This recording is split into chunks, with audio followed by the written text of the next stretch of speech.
C'est une vieille tradition, déjà, et peut-être surtout en France. En tout cas, en France, elle a pris une dimension quasi noble dans le journalisme, parce qu'elle s'est développée en pratique journalistique à part, mêlée à une pratique littéraire, ce qui est assez original dans le journalisme en général, et en France peut-être aussi en particulier, mais s'est développée toute une tradition dans le journalisme de couvrir les tribunaux avec du style. Donc déjà, il y a un style de la chronique judiciaire, et que ceux qui la pratiquent de manière éminente deviennent des personnes célèbres et très respectées dans la profession. Comment on raconte une audience, et comment on fait de cette audience, et c'est là où c'est intéressant sur le fond, comment on fait de cette audience un miroir passionnant, pertinent de la société, et d'une partie de la société qu'on ne voit pas, ou qu'on ne veut pas voir. Ce qui se passe à la cour, y compris au niveau des délits, permet de comprendre des enjeux majeurs de la société. Et on peut du coup, à travers un tribunal, on peut aussi toucher à toutes les couches de la société. Ben oui, monsieur, mais quand un commerçant ne veut pas d'une personne dans son établissement, bon, a priori, ça ne mérite pas que ça dégénère de cette manière. Enfin, il ne me semble pas. Non, il a eu une violence qu'il n'a jamais d'habitude. Et puis et monsieur, quelqu'un qui réagit en vous disant, comme d'habitude, qu'il ne veut pas vous voir, ça nécessite qu'on revienne avec un fusil à pompe à canoncier. Non, madame, mais d'habitude... Ça justifie ça, monsieur? Non, madame. On touche à la fois ces couches les plus défavorisées, les plus criminelles, les plus violentes, mais aussi des couches très riches, sous différentes formes. Donc c'est un domaine inépuisable, quasiment, d'histoire. Il y a des histoires tous les jours aux tribunaux, elles vous sont données sur un plateau.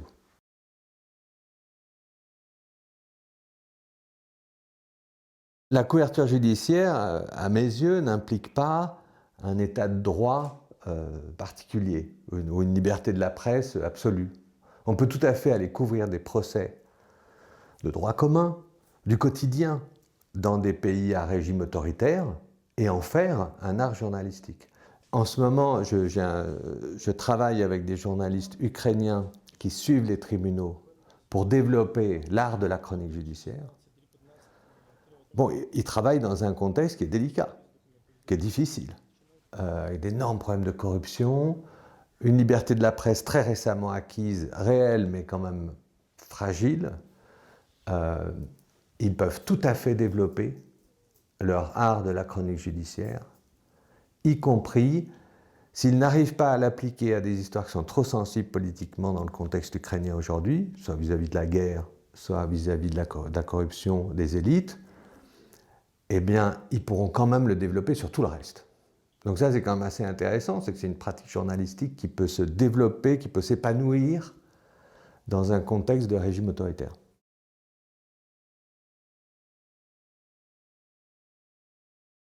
Absolument pas, mais il faut le devenir.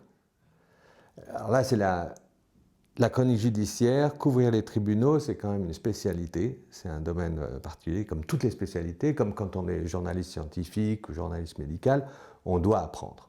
On doit apprendre la technique du domaine dans lequel on baigne.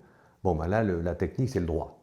Donc on peut y entrer, on y entre tous, à mon avis. Bah, peut-être qu'il y a certains chroniqueurs judiciaires qui ont fait des études de droit, tant mieux pour eux. Mais ce n'est pas du tout nécessaire. En revanche, il est tout à fait évident qu'on va devoir l'apprendre. On ne peut pas ne pas maîtriser la procédure et être un bon chroniqueur judiciaire. D'abord parce que c'est en maîtrisant la procédure et les termes et le jargon qu'on va savoir les réécrire de manière simple, compréhensible pour tout le monde. C'est la base du journalisme. Mais la base du journalisme, elle est beaucoup plus difficile à appliquer quand on est dans un domaine technique et spécialisé. Le seul moyen de le faire, c'est de s'approprier tout ce jargon, toute cette technique, pour la maîtriser suffisamment, pour la vulgariser, comme on dit. Tout simplement pour la dire en termes simples. Et puis pour s'en émanciper. Parce qu'en fait, ce n'est pas intéressant, la procédure. Enfin, c'est pas là que se joue la chronique judiciaire. La chronique judiciaire, elle se joue dans l'histoire humaine qui est devant vous.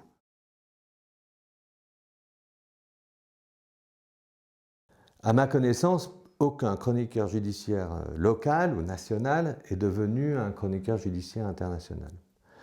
On vient, je pense, à la chronique judiciaire internationale par l'international. C'est-à-dire qu'on est déjà un reporter sur les affaires internationales et on plonge dans la justice internationale parce qu'elle nous permet de continuer de traiter une question de politique internationale à travers les crimes de masse et donc à travers la justice.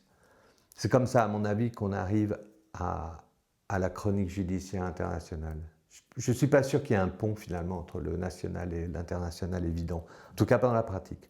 Donc moi, j'étais un reporter des affaires internationales, de politique internationale, de situations de conflit, et c'est comme ça que j'en viens à pratiquer, à couvrir les procès, les grands procès pour crimes de masse, crimes contre l'humanité, parce que je me retrouve à une période historique tout à fait particulière où se développent les tribunaux internationaux contemporains au milieu des années 90.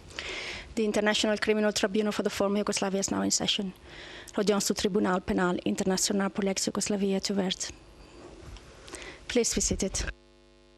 Et moi, je tombe là-dedans et j'accompagne un mouvement historique de politique internationale naissant, qui est la renaissance de la justice internationale.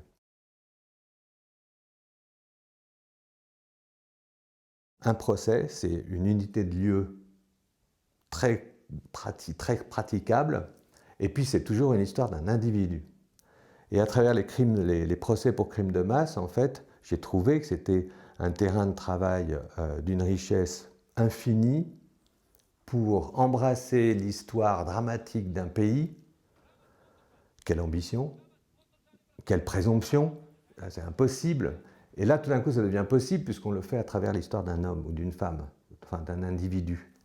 Et ça, c'est plus gérable. Donc ça, cette lunette qu'offre la justice internationale sur le crime de masse est tout à fait pour moi l'équivalent de la lunette qu'offre un procès au niveau national sur une société. Il est une lunette qui permet de traiter des questions de fond et de les traiter sous des angles infinis.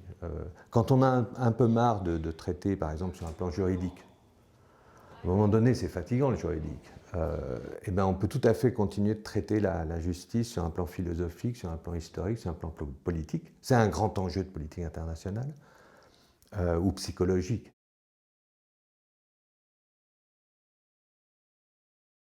Au niveau international, on retrouve une richesse littéraire absolument inouïe. On a tout. On a dont je disais, on a cette unité de lieu, mais on a aussi une gamme de personnages incroyable. Incroyable sur un procès, hors norme, et mis dans des situations hors normes. Alors là, pour le coup, c'est le crime de masse quand même. Donc la dramaturgie, elle vous est donnée.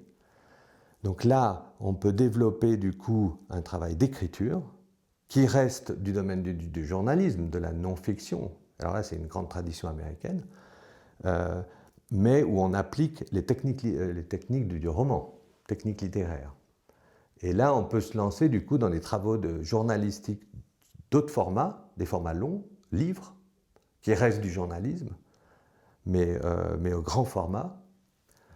Alors là, sur la justice, c'est vraiment, il y a une richesse romanesque et tragique dans le crime de masse qui vous est donnée.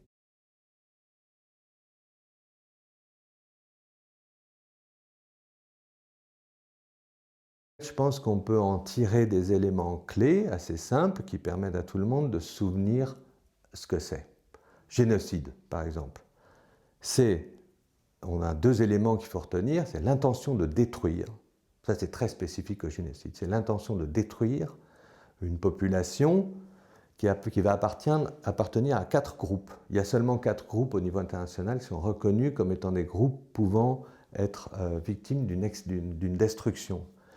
Ces groupes, c'est les groupes raciaux, nationaux, ethniques et religieux. Alors, on ne va pas rentrer, peut-être, on n'a pas besoin de rentrer dans quelle est la différence entre ethnique, racial, national. Ce qui est intéressant, c'est de retenir que ces 4 groupes, c'est quelque chose qui vous est donné à la naissance. Ce n'est pas quelque chose que vous avez choisi. Donc, par exemple, une appartenance politique, est-ce que ça peut tomber sous le coup du génocide? Non, puisqu'on choisit d'appartenir à un parti politique. Ça ne veut pas dire qu'on mérite la mort, mais c'est quelque chose qu'on choisit. On ne choisit pas d'être juif, on ne choisit pas d'être musulman, on ne choisit pas d'être né français ou congolais, ce sont ou d'être Tutsi ou Hutu, ce ne sont pas des choses qu'on choisit, elles nous sont données à la naissance. Donc c'est simple, c'est forcément en appartenant à ces groupes de naissance qu'on va pouvoir être victime d'un génocide.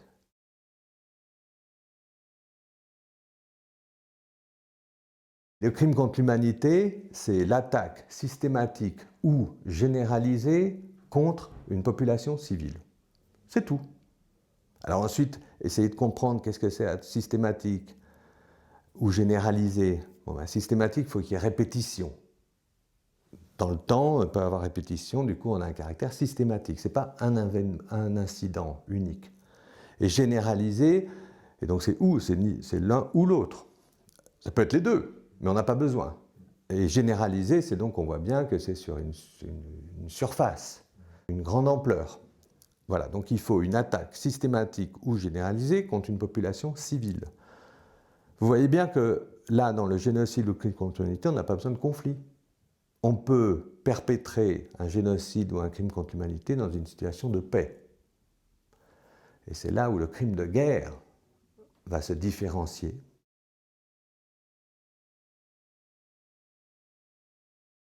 Crime de guerre, il y a guerre. Donc pour qu'il y ait un crime de guerre, il faut qu'il y ait un conflit. Et le crime de guerre, ça peut être à la fois commis contre des civils ou contre des combattants. Exemple, un combattant est mis hors d'état de nuire, est fait prisonnier, et on va le torturer quand il est prisonnier ou l'exécuter, il y aura crime de guerre. D'accord ? Mais une armée vise un hôpital où il y a des civils et le vise de manière volontaire, en sachant les dégâts qu'ils vont commettre sur les civils, ils commettent un crime de guerre parce qu'ils sont là en tant que combattants. D'accord ? Donc le crime de guerre nécessite l'existence d'un conflit et nécessite que le crime soit lié au conflit.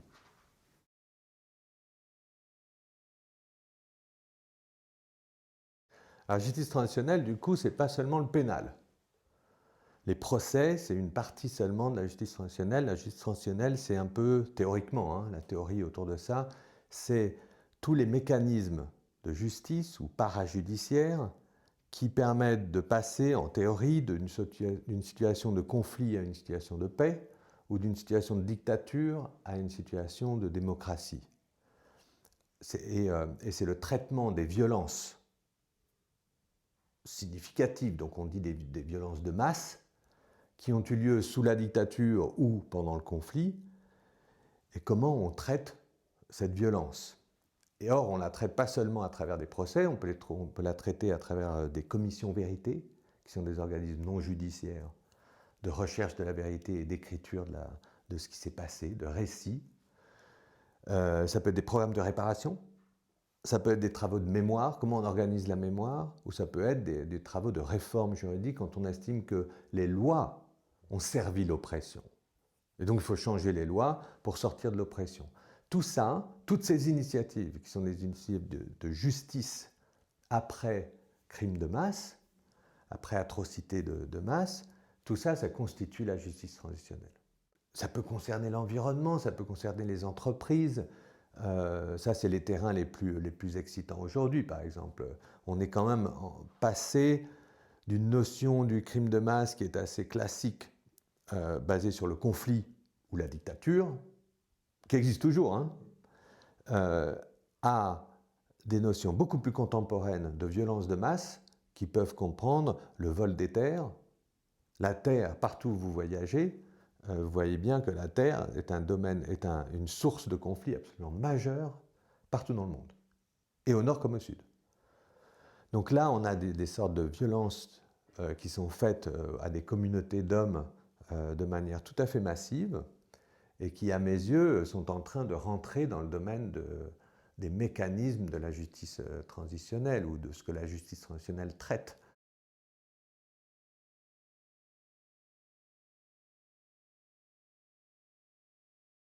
Le journaliste ne va pas changer le monde et il ne va pas changer la justice. Mais il reste, comme dans toutes les autres matières qu'il peut pratiquer, il reste ce témoin indépendant, libre, qui dit des choses, de ce qu'il voit. Et ça, on ne sait jamais. Un écrit un jour peut peut-être contribuer à l'exposition publique de ce qui est peut-être une erreur judiciaire.